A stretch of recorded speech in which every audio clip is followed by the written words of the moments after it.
오늘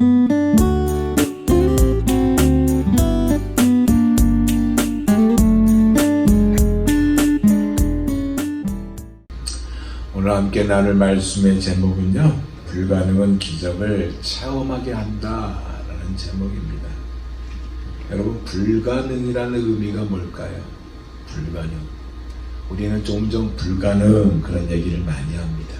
그러면 이 불가능이라는 정의가 뭘까요? 의미가 가능하지 않는다라는 뜻을 가지고 있습니다. 불가능, 가능하지 않는다. 그러니까 살면서요, 무수한 도전과 성공을 통해 보상들을 얻어가는 것이 정상이지만 그 모든 도전과 능력에 대해서 한계를 그어버리는 것입니다. 이것을 가리켜서 불가능 그렇게 얘기합니다. 불가능하니까 생각나는 사람이 있어요. 그 사람 누구냐? 바로 30세에 프랑스의 대통령이 됐던 나폴레옹입니다. 나폴레옹이 한 유명한 말이 있죠. 내 사전에는 불가능이 없다. 그런 말을 했습니다. 그가요, 이 말을 언제 했냐면 알프스를 넘어서 이탈리아 북부로 진격하던 중에서요, 자신의 군대 병사들에게, 지친 병사들에게 이 말을 한 겁니다. 내 사전에는 불가능이 없다. 아마 자신을 따르는 이 군대들에게 자신의 신념을 따라오도록 강하게 던져주는 도전의 말이 아닌가 생각이 듭니다. 하지만 여러분, 신념도 무엇이냐? 결국은 노력의 한 부분이에요. 그래서 우리는 보통 이야기를 합니다. 현실에서 기적을 만난다? 그거 정말 힘든 일이다. 그렇게 얘기합니다. 즉 쉽지 않다는 이야기예요. 하지만요,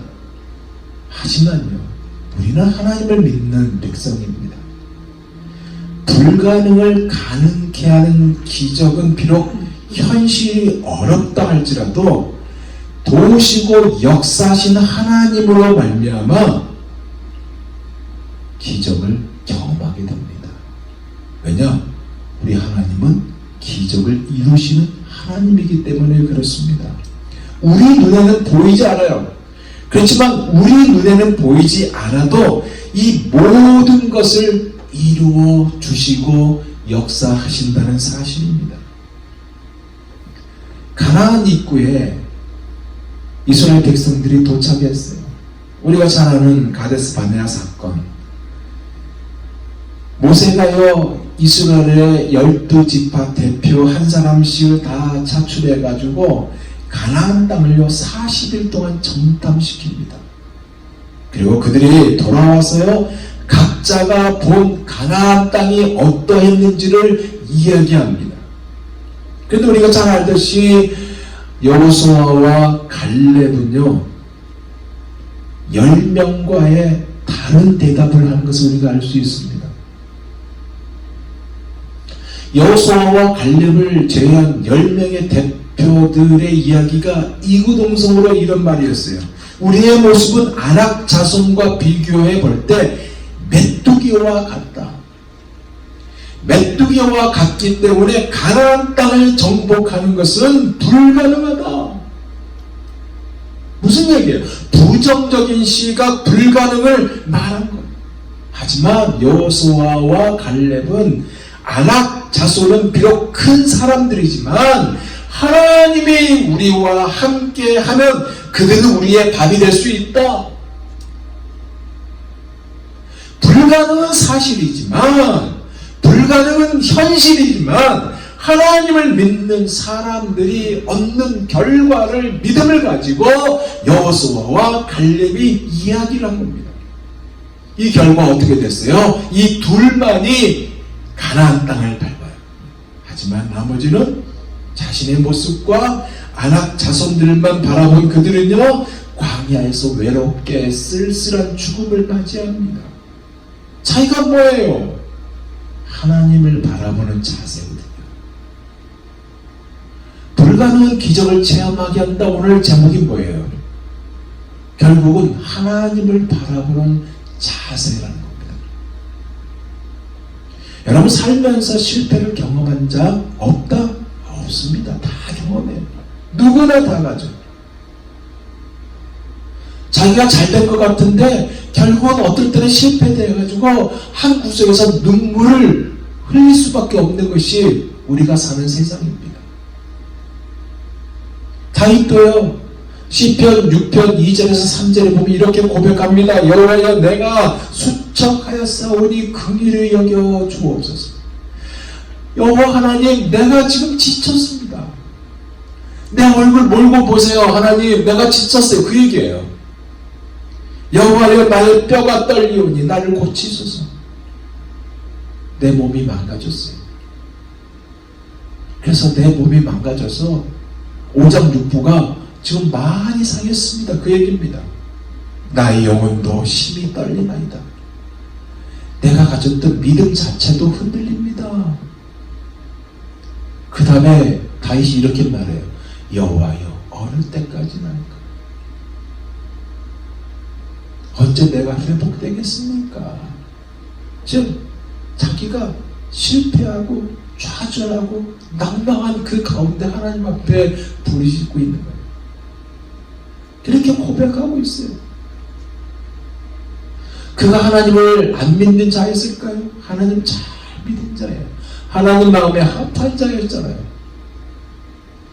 기도 안 했을까요? 그가 기도하는 자였어요.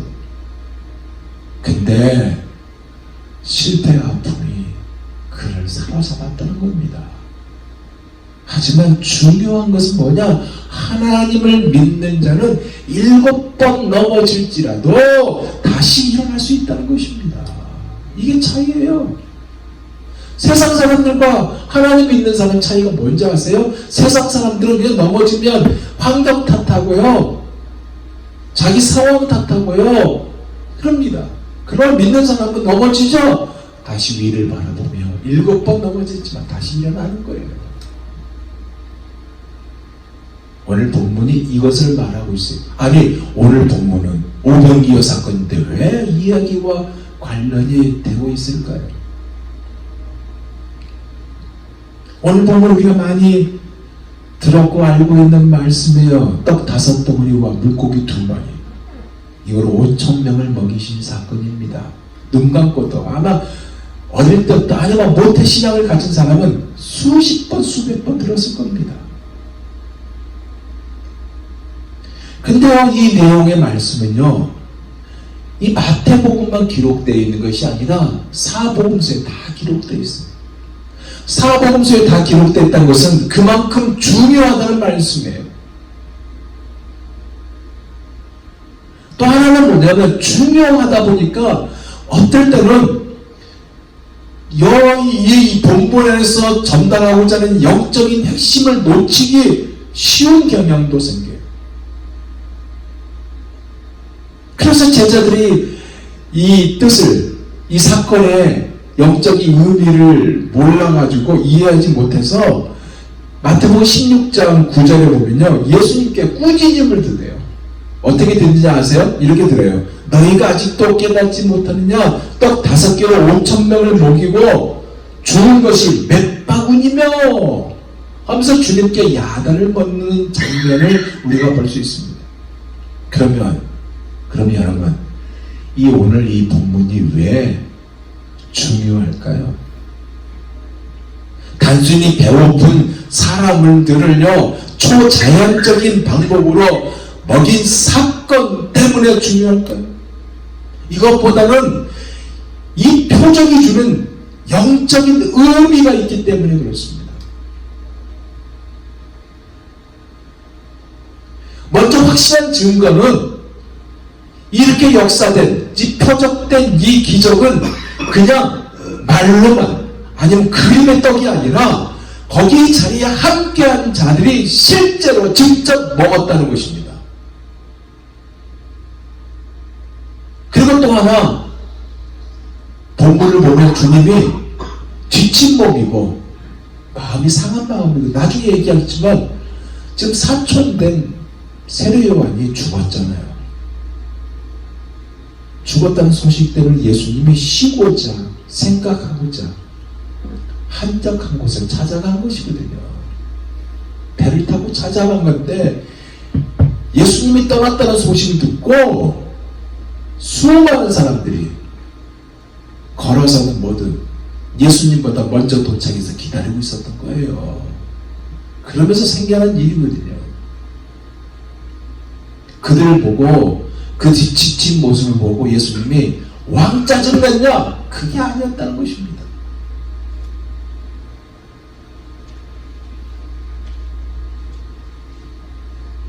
그래도 또 하나 생각해 보면 어쩌면 남자가 5,000명이니까 어린이 여자까지 포함하면 약 2만 명 정도 사람이 그 자리에 있는 거예요. 이 수천 명, 2만 명의 이 사람들이 다 배고픈 사람들이에요. 왜? 늦은 시간까지 있었으니까. 이 남자와 여자 그리고 어린아이들을 상대하는 상대 품목이 겨우 뭔지 아세요? 개떡 5덩어리와 물고기, 그 정어리 같은 조그만 물고기 2마리예요. 생각해 보세요. 어린아이가 안드레에게 준 거거든요. 어떤 의미에서 준지 모르겠지만 성경은 기록되지 않았지만 아마 어린아이가 자기가 먹을 것을 안 먹고 예수님이 너무나 수고하니까 배가 고플 것 같아서 드렸는지도 몰라요. 아니면 자기 옆을 지나가는 그 제자들 중에 한 사람이 너무 땀을 뻘뻘 흘리고 고생하니까 배가 고플 것 같아서 드렸는지도 몰라요. anyway, 그 상대 품목이 5덩어리 떡. 애들이 먹는 떡이 이만한 피자만한 사이즈겠어요? 자기 주먹밥보다 작은 떡일 줄 몰라요. 그 5덩어리 떡과 아주 작은 물고기 2마리. 이게 2만 명이 가까운 사람을 먹일 수 있는 양이나 됩니까? 그러니까 불가능에 속한 부분이란 얘기입니다. 제 얘기는. 이것은 어떻게 그 큰 무리들을 먹일 수 있겠어요? 안 그래요? 만약에 그 자리에 여러분이 있었다고 해봅시다. 왕짜증입니다. 근데 이거로 역사되거든요. 이걸로 전달했을 때 아마 그 옆에서 여러분이 주님의 오른팔이든 왼팔이든 된다면 주님 아니되옵니다. 할 수 없습니다. 라고 말할 수밖에 없는 불가능에 속한 부분이란 얘기예요. 왜냐? 그 시간에, 늦은 시간에 그 자리에 와 있는 사람에게 필요한 음식을 줄 수 있는, 제공할 수 있는 방법은 아무것도 없기 때문에 그렇습니다. 그럼 그 자리가 어디예요? 상가입니까? 그 자리가 식당 옆입니까? 아니에요. 들판이에요. 제가 거기를 가봤잖아요. 그냥 들판입니다. 들판.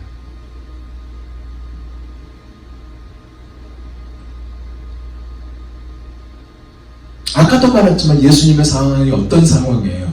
당신의 사촌 세례 요한을 잃은 것에 대한 슬픔으로 혼자만의 시간을 보내려고요. 배를 타고 멀리 나가셨거든요. 그런데 이 무리들이 예수님이 떠나셨다는 말에 행선지를 묻고 수소문해서 예수님이 계신 이 빈들에 찾아온 거예요. 13절 보니까 이렇게 말합니다.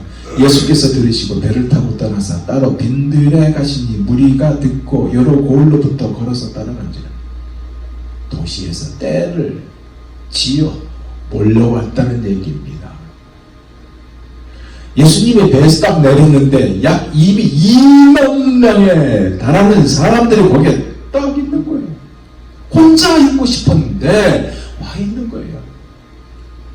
21절 볼까요? 그 숫자에 대해서 말합니다. 먹은 사람이 여자와 어린이 외에 몇 명이요? 5,000명이나 되었다. 생각을 해보세요. 거기는 다 건강한 사람들만 있었을까요? 예수님을 왜 찾아왔을까요? 자기들의 니드가 있잖아요. 필요가 있기 때문에 찾아왔어요. 그게 뭐예요? 거기 온 사람들은 병든 자들이 있었을 것이고, 쇠약한 자들이 있었을 것이고, 다친 자들이 있었을 것이고, 귀신 들린 자들이 있었을 것이고, 그와 가족들이 다 있었을 것입니다. 저희들은 자신들의 필요가 있기 때문에, 그 필요 때문에 여기까지 수소문해서 왔다는 얘기입니다. 바꿔 말하면 그들의 고난, 이 2만 명에 가까운 이들의 고난과 고통이요, 예수님을 짓눌렀다는 얘기입니다. 혼자만의 시간을 가지려고 했는데 예수님의 시간을 방해해버렸잖아요. 그런데 왕짜증을 내고 화를 내셨냐 이거예요. 그러기는커녕 주님은 소매를 걷어붙이고 병자들을 치유하셨습니다. 그 이유가 무엇인지 아세요? 14절 이렇게 말합니다. 예수께서 나오사 큰 무리를 보시고 뭐라고요? 불쌍히 여기사, 불쌍히 여기사 그 중에 있는 병자를 고쳐주시며, 큰 무리를 보시고 불쌍히 여기사. 이것이 이유입니다. 사랑하는 여러분, 주님은요 지금도 우리를 불쌍히 여기신다는 사실을 믿으시기 바랍니다. 여러분을요, 나를요 불쌍히 여기세요. 그리고 여러분을 특히 사랑하신다는 이 사실을 믿으시기 바랍니다. 그런데 보세요, 이 병자들을 고치는데 2만 명 가까이 되는 사람들이 있으니까 다 2만 명이 아픈 자는 아니겠죠. 뭐 가족도 있고 그랬으니까. 이 사역이 금방 끝나냐 이거예요. 안 끝나요. 여러분, 기도원에, 유명한 기도원에 부흥회 뭐 신년 기도회 한번 가보신 적 있나요? 그 가셨을 때 그 목사님이 기도할 때, 기도 지를 때 이 사람 기도해주고 저 사람 기도해줄 때 시작은 정시 12시에 시작했다 봅시다. 이 전체를 다 안수하고 지나갈 때 1시간 만에 끝날까요? 안 끝나요. 금방 끝나지 않았습니다. 많은 시간이 흘렀어요. 한 사람씩 차례차례 치유하면서. 제자들이 안 됐을 거 아니야. 이 사람이 이 병 걸렸어요, 저 사람은 저 병 걸렸어요. 물론 그 말 안 해도 예수님은 아시죠. 무리를 헤쳐 나아갔고, 제자들이 서로 올라는 것을 오지 못하도록 질서를 지켜서 수고를 했을 것입니다. 해는 점점 넘어가고 있는 거예요. 해가. 제자들이 견눈질 했을 거예요. 시계가 없으니까, 해가 넘어가니까 이제 큰일 났잖아요. 근데 예수님의 이 일을 멈추지 않고 계속하네요. 제자들이 지쳐갔어요. 배도 고팠고요. 슬슬 짜증도 났습니다. 제자만 짜증난 것이 아니라 거기 있는 사람들도 아마 짜증났을 거예요. 그래서 제자들이 이렇게 주님께 건의해요. 15절 보세요. 저녁이 되매 제자들이 나와 이르되 이곳은 빈들이요 때도 이미 저물었으니 무리를 보내어 마을에 들어가 먹을 것을 사 먹게 하소서. 쉬운 말로 말하면 이겁니다. 주님 이제 충분한 것 같아요. 뭐 저기 못한 사람은 나중에 하고요. 이제 충분한 것입니다. 사역 이 정도면 충분하잖아요. 해가 지고 있고 들판이고 외딴 곳에 이곳에 모인 이 사람들을 이제 보내야 하지 않겠습니까? 주님 안 그래요? 모두 보내어서요 마을에 들어가 먹을 것을 얻어서 사 먹게 해 주옵소서, 그 얘기입니다. 지극히 합리적인 이야기를 꺼냈어요. 맞는 말이에요. 왜? 이것이 유일한 해결책이거든요. 이것 외에 다른 방법이 없는 겁니다. 한마디로 불가능한 일이라는 얘기예요.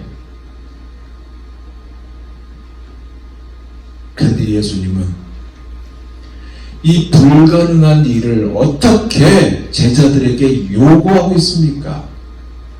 지시하고 계세요. 두 번째 생각한 것은 지시하신 예수님입니다. 16절을 볼까요? 예수께서 이르시되 뭐라고요? 갈 것 없다. 그 다음에 것을 주라. 야, 이 말을 들은 제자들의 표정이 어떤 표정이었을까요? 황당했을 겁니다. 너무나 터무니없는 말이라고 생각했을 거예요. 너무나 불가능한 일인데 너희가 먹을 것을 주라? 너희가 먹을 것을 줄 수 없는 상황이잖아요. 근데 먹을 것을 주라고 하는 거예요. 받은 것이라고는 아까 말했듯이 안드레를 통해서 어린아이가 준 떡 5덩어리 그리고 물고기 2마리, 즉 어린아이의 식량입니다. 아주 자그마한 5덩어리와 5덩어리 떡과 물고기이고, 물고기라고 해도 아주 작은 덩어리 같은 생선이 무슨 역할을 하겠어요? 근데 너희가 먹을 것을 주라? 그렇다고 해서 제자들이 돈이 있느냐? 돈이 없어요. 돈도 없다는 겁니다. 있다 해도 시간이 없고요. 이 모든 것이 다 해결되어도 이 일을 할 수 있는 기력, 즉 허리 접고 지쳐 있었습니다. 그러면 주님이 이것을 몰랐기 때문에, 모르셨기 때문에 너희가 먹을 것을 주라 그렇게 말씀을 하셨을까요? 이것을 모르는 예수님이 아니죠. 안 그래요? 그런데 솔직히 이것은 그들에게 불가능한 일입니다. 안 그렇습니까? 요한은요, 요한복음 6장 6절에 예수님이 이렇게 말씀하신 것은 빌립을 시험하기 위해서, 제자들을 시험하기 위해서 친히 어떻게 하실지를 아시고라고 기록하고 있습니다. 무슨 얘기예요? 모두가 불가능하다고 여기는 일을 요구하신 것입니다. 이 말에 제자들은 순간 삐졌을 거예요. 즉 시험에 빠졌을 것입니다. 궁시렁궁시렁 할 수도 있었을 거예요. 그러면 왜 제자들이 시험에 빠질 정도로 정말 난처한 표정을 지을 정도로 이러한 모습을 갖췄을까요? 왜 이 모습이 될 수밖에 없었을까요? 이 명령을 하신 분이 누구인지, 예수님이 누구인지, 자신들 앞에 지금 서 계신 분이 하나님이고요, 성육신 하신 전능하신 하나님의 이 사실을 이들이 잊어버렸기 때문에 그렇습니다. 그래서 이 본문이 중요한 거예요. 마태가 말하고자 하는 핵심이 바로 이겁니다. 지금 너희 중에 먹을 것을 주라 하신 이분은 전능하신 하나님입니다. 온 우주를 창조하신 하나님이다. 무에서 유를 창조하신 하나님이고 너희의 불가능을 가능케 하신 하나님이다. 이것을 말씀하고 있는 겁니다. 이것을 몰랐어요. 잊어버렸어요. 여러분 이것을 알아야 불가능이요 가능으로 바뀌게 돼요. 우리의 생각의 관점은 너무나 좁아잖아요. 좁아요. 인간의 관점은 한 가지에 국한되어 있어요. 안 그래요? 제자들이 그런 모습이었거든요. 우리도 이런 모습이 충분히 될 수 있습니다. 그럼 우리의 자세가 무엇이 되어야 할까요? 하나님의 관점입니다. 그가 누구인지를 믿는 겁니다. 하나님의 관점을 갖게 되죠. 즉 우리와 역사하신 하나님이 누구인지, 우리 안에 계신 예수님이 누구인지, 지금 제자들 앞에 계신 예수님이 누구인지를 안다면요, 이렇게 대답한 게 맞습니다. 너희 중에 먹을 것을 줘라 라고 주님이 이렇게 질문을 던졌으면 알겠습니다 주님. 주님 근데 우리는 없어요. 그렇지만 주님 말씀하시면, 주님께서 말씀하시면 지금 역사하는 일이 우리가 보게 될 것이고 여기 있는 수많은 무리들도 보게 될 것입니다. 이렇게 답을 하게 됩니다.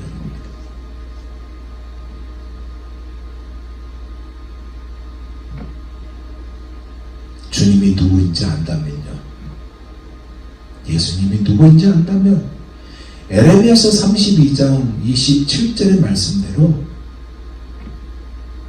나는 여호와여 모든 육체의 하나님이라 내가 능치 못할 일이 내가 능치 못한 일이 있겠느냐 이것을 믿고 나가는 것입니다. 그러게 여러분 우리가요 어떤 자세가 필요하냐 어떤 사건이 일어날 때 궁극적으로 그것의 근원은 하나님이다 라는 이 사실을 인정하는 것입니다. 그리고 그 사건을 통해 하나님께서 무엇을 말씀하고 계시는지를 알려고 노력할 필요가 있습니다. 그런데 제자들은 이것을 잊어버렸어요. 그리고 지금 손에 주어진 떡 5개와 물고기 2마리를 이야기합니다. 17절 제자들이 가로되 여기 우리에게 있는 것은 떡 5개와 물고기 2마리 뿐입니다. 제자들이 말한 이 말에요 예수님은 과시도 요란한 발표도 어떤 대단한 선포도 없이 놀라운 기적을 행합니다. 이렇게 말씀해 18절 볼까요? 가라사대 그것을 내게로 가져오라 하시고 뭐예요? 아주 작은 떡 5덩어리와 물고기 조그만 물고기 2마리를 가져오게 하였어요. 그럼 이것이 주는 진정한 의미가 무엇일까요? 아주 작은 떡 5덩어리와 물고기 2마리를 가져오게 한 진정한 의미가 무엇일까요? 바로 이겁니다. 물에서 천지 만물을 창조하신 하나님이 이것으로요 큰 무리들 무릎 위에다 거룩한 음식 성찬이 차려지게 하겠다는 것이고요. 비록 어린아이의 보잘것 없는 식사라도 이 재물을 증식시키는 방법을 택하시겠다는 그 말씀인 겁니다. 그 성찬과 증식의 결과를 어떻게 나타나고 있습니까? 자, 모두 풀밭에 앉으라고 지시해요. 말하는 때로 100명씩 또는 50명씩 앉았다고 기록하고 있어요. 생각해 보세요. 겨우 물고기 2마리예요. 그리고 떡 5덩어리입니다.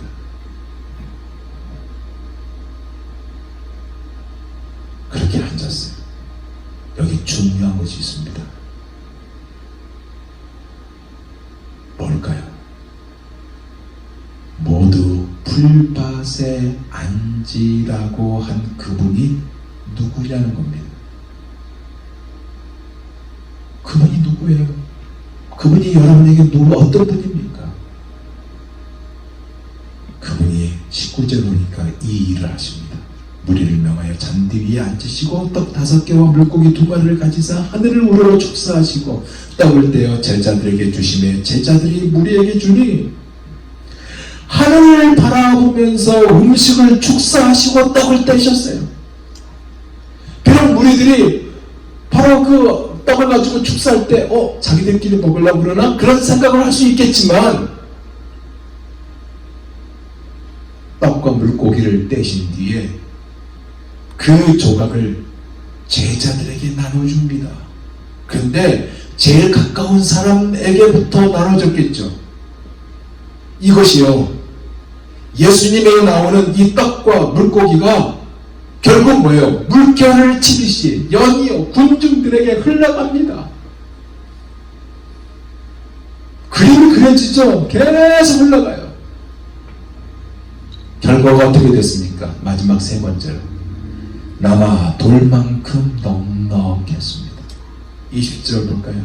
다 배불리 먹고 남은 조각을 12바구니에 차게 거두었으며 그날 모두가요 배불리 먹었다는 거예요.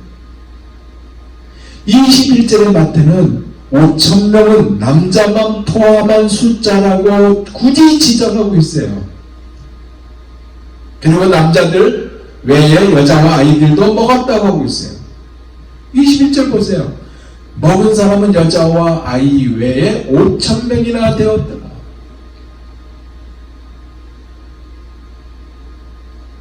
굳이 지적한 이유 뭘까요? 숫자까지 이야기한 것이 이유가 뭘까요? 모두 다 오병이의 기적을, 이 축복을 받았다는 얘기입니다. 그리고 먹은 다음에, 배불리 먹은 다음에 나 좀 더 주세요 하면서 또 먹었을 거 아니에요. 배불리 먹은 다음에 남은 조각이 12바구니에 차게 거두었다 얘기하고 있습니다. 이제 말씀을 마무리해 볼까요? 자, 생각해 봅시다. 몇 시간 전만 해도요, 불가능한 일이었습니다. 안 그래요? 그런데 이제는 남아돌 만큼 넉넉하게 되었어요. 그럼 사랑하는 여러분, 마태가 이야기하고자 하는 핵심이 뭘까요? 주님이 우리에게 이 본문을 통해서 주는 메시지가 뭘까요? 불가능한 상황을요, 가능한 것으로 바꾸신 분, 지금도 그분은 역사를 이루어가고 계시는 분이고 온 세상의 주인이라는 사실을 말하고 있습니다. 그것은 단순히 영적인 것만 아니라 물리적 것까지 다 포함되어 있습니다. 모두가 가능하게 만드신 하나님이심을 증거하고 있다는 거예요. 그리고 마지막 세 번째 얘기했듯이 충분히 주실 뿐만 아니라 배불리 먹었다, 풍성하게 주신다는 사실을 또한 강조하고 있어요. 왜 그런지 아세요? 요한복음 10장 10절에요. 주님이 이렇게 말했어요. 내가 온 곳은 양으로 생명을 얻게 하고 더 풍성히 얻게 하려 하는 것이라 그렇게 말씀하고 있어요. 그리고 에베소서 3장 20절은 뭐라고 말하고 있냐면 우리 가운데서 역사하신 능력대로 우리의 온갖 구하는 것이나 생각하는 것에 더 넘치도록 능히 하실 그가 누구예요? 예수 그리스도, 우리 주님이십니다. 분명히 불가능했어요. 맞아요. 그러나 이 불가능을 가능하게 하셨고 불가능한 상황에서 기적을 체험하게 하셨습니다. 이 일이요, 지금도 역사되고 있습니다. 이것을 누려야 되는 우리가 돼야 되지 않을까요? 여러분의 상황이 불가능한 상황이에요. 그래서 좌절하고 낙망한 것이 아니라 예수님은 여러분의 불가능한 상황을 가능한 상황으로 바꿔주신다는 얘기입니다. 그리고 이 불가능이요, 가장 중요한 거, 가능케 하시는 하나님을 만나는 기회라는 사실을 믿으시기 바랍니다. 예수님과 온종일 함께 있던 그 2만 명에 가까운 사람들은요, 정말 먹을 것이 필요했어요. 늦은 시간까지 있었기 때문에. 그것은 외진 들판이었어요. 늦은 저녁 시간이에요. 음식을 준비할 상황도 안 되고 심지어 돈도 없고 지쳐 있었던 불가능한 상황입니다. 근데 주님이 공급해 주셨어요. 뭐예요? 예수님은 가능하다는 얘기입니다. 우리 너무나 쉽게 한계만을 바라봐요. 그 한계 때문에 우리가 벽에 부딪힙니다. 그래서 부정적인 시각을 가져요. 그래서 없는 것으로 점철해버립니다. 그리고 자신에게 맞는 합리화의 말로 대신 위로를 삼습니다. 그리고 자기가 보고 싶은 것만 봐요. 심지어 자신의 경험한 것만 얘기합니다. 거기다 붙대요. 이것이 현실인데 주님이 원하신 것이 뭔지 아세요? 불가능한 상황을 보는 것이 아니라 위를 쳐다보라는 겁니다. 즉 하나님의 관점을 가자라는 얘기입니다. 왜냐하면 위에서 바라보면요 아래는 너무나 작기 때문이에요. 여러분 비행기를 타고 가보셨죠?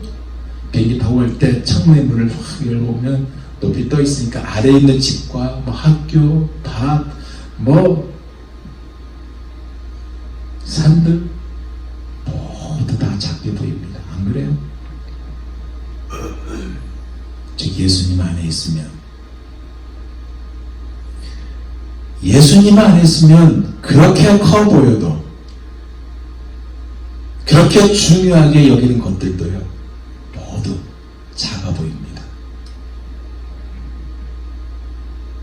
여러분의 가정 문제 커 보이죠? 직장 문제 커 보이죠? 돈 문제 커 보이죠? 자식 문제 커 보이죠? 우리에게는 불가능으로 커 보입니다. 그러나 예수님 안에 있으면 작아 보입니다. 예수님 안에 있다는 것은요 예수님과 함께 한다는 얘기예요. 왜 그럴까요? 하나님의 관점으로 변화가 그 안에서 일어났기 때문에 그렇습니다. 문제는 똑같이 바라보지만 자기만의 관점이 아니라 하나님의 관점으로 바라보는 거예요. 아브라함이 이삭을 데리고 모리아산에 올라가요. 모리아산에 올라갈 때 그 모리아산은 자기의 관점으로 바라볼 때는 고난의 산이고 고통의 산이고 힘든 산입니다. 모진 시험의 산이에요. 그러나 하나님의 관점으로 바라보니까 하나님을 새롭게 만나고요. 그 하나님이 바로 여호와 일의 하나님이라는 사실을 체험하게 됩니다. 이것이 우리도 마찬가지라는 얘기예요. 높은 시험의 산, 고난의 산 때문에 망하는 것 같고 죽게 하는 것 같아 힘들다고 합니다. 하지만 이 산을 아브라함 혼자 올라간지 아세요? 아브라함과 이삭만 혼자 올라간지 아세요? 아니요, 하나님과 함께 하셨습니다. 내 관점을 내려놓으면요 문제보다 크신 하나님을 만나게 되고 여호와 이레를 경험하게 됩니다. 제자들의 관점은 자신들의 관점이었어요. 예수님의 명령, 너희 있는 것을 조할 때 그 명령을 모순처럼 느꼈어요. 하지만 내려놓음으로 가능하게 하시는 하나님의 역사를 체험하였습니다. 그러기에 제자들이 떡 5덩어리와 물고기 2마리는 불가능을 인정하였듯이 우리도 이것을 인정하고 주님 앞에 나가면요 절의 기에 기적을 체험하게 되는 거예요.